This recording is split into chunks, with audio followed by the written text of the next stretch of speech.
Good morning students, all of you. English की तीसरी class.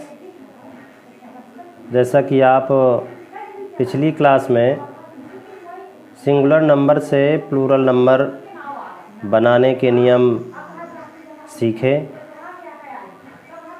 इसके उपरांत कुछ सिंगुलर फॉर्म्स का प्रयोग सदैव प्लूरल फॉर्म्स अर्थ में किया जाता है, जैसे cattle, प्यूपुल, etc।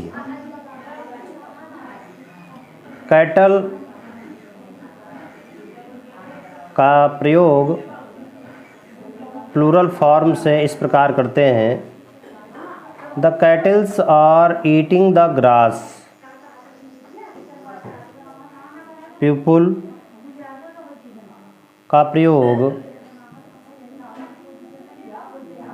All the people have returned home.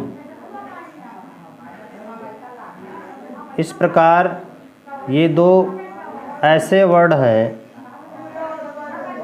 जिनका प्रयोग प्लूरल फॉर्म्स अर्थ में किया जाता है। कुछ विशेष रूल्स हैं। कुछ प्लूरल फॉर्म्स का प्रयोग केवल सिंगुलर फॉर्म्स अर्थ में किया जाता है। ये दिखने में तो प्लूरल वर्ड्स लगते हैं, बट इनका प्रयोग हम सिंगुलर फॉर्म्स अर्थात एक वचन में करते हैं। Example: mathematics, physics, news, economics, politics, innings, etc। ये सभी वर्ड देखने में प्लूरल फॉर्म्स, बट प्रयोग हमेशा इनका एक वचन में ही करते हैं। इसी प्रकार कंपाउंड नाउन्स को प्रिंसिपल वर्ड में अर्थात मुख्य शब्द में यस जोड़ करके प्लूरल फॉर्म्स बनाते हैं, जैसे सन इन लॉ। ये एक कंपाउंड नाउन्स है।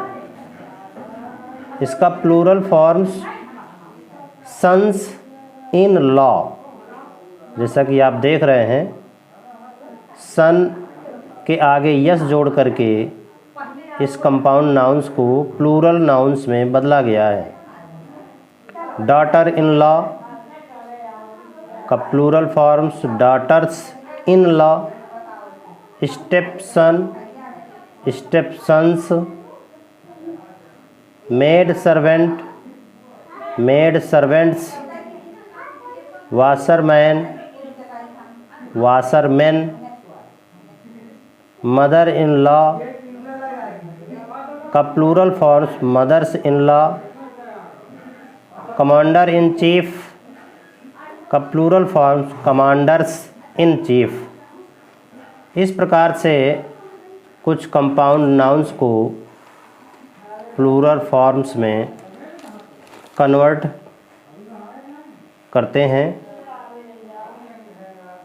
कुछ नाउन्स के सिंगुलर व प्लूरल फॉर्म्स एक ही होते हैं, अर्थात एक समान। उनमें कोई फेर बदल नहीं होता है। वो हमेशा एक वचन और बहुवचन दोनों में प्रयोग होते हैं। जैसे डियर, डियर का प्लूरल भी डियर ही होता है। सीप का सीप प्लूरल, फिश का प्लूरल फिश।